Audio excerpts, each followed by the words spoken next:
Welcome back to Qasim Khoso YouTube channel. Labor unions in Sindh and Punjab have voiced strong opposition to the newly proposed labor codes, drafted by the respective provincial governments with assistance from the International Labour Organization (ILO). These codes aim to consolidate over 20 labor laws, including those governing third-party contracts and fixed-term employment. For years, labor federations have fought against a system of third-party contracts, demanding its complete abolition. Yet, the proposed codes seek to regularize these contracts, setting specific conditionalities for their use. This approach has been met with resistance, as unions argue that it legitimizes a system that exploits workers rather than protects them. According to ILO representatives, the draft codes adhere to emerging international standards, permitting third-party and fixed-term contracts only if they are genuine, temporary, and restricted in duration. Special provisions have even been made for the growing gig economy, covering freelancers and independent contractors. The ILO's recommendations focus on the realities of modern labor practices. Four key principles underpin the proposed regulations.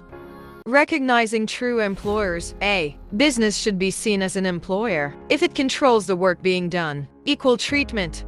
Third-party contract workers should receive the same entitlements as direct employees. Ongoing work. Workers engaged in continuous tasks should be considered direct employees of the business. Limitations on fixed-term contracts. These should not be used for permanent work.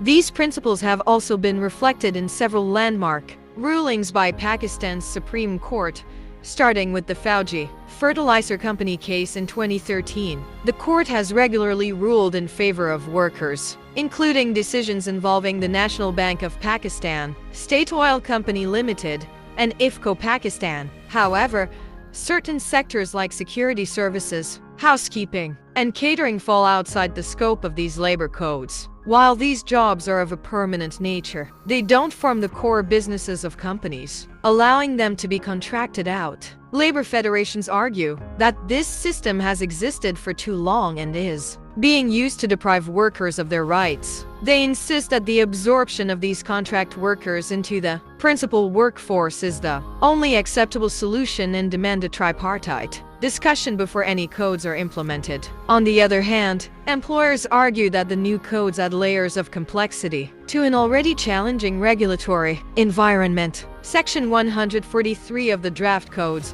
for example, requires employers to adopt internal work regulations, covering everything from remuneration to workplace discipline provisions that many employers already enforce under existing laws. The draft regulations also mandate that any internal work policies be approved by both the employer and the collective bargaining agent (CBA) before being submitted to a government inspector for final approval. For employers, this process may lead to delays and legal hurdles. Labor unions believe that these codes, in their current form, will only add to the woes of workers and employers alike. They have called for an immediate review and consultation process, involving all stakeholders before any formal implementation takes place. The debate over these new labor codes reflects the deep-rooted tensions between employers, workers, and regulators in Pakistan. As the country moves towards modernizing its labor laws, only time will tell whether these reforms can balance the interests of all parties involved. Thanks for watching Qasim Khoso YouTube channel. Don't forget to like, share, and subscribe for more updates on world's political and economic landscape.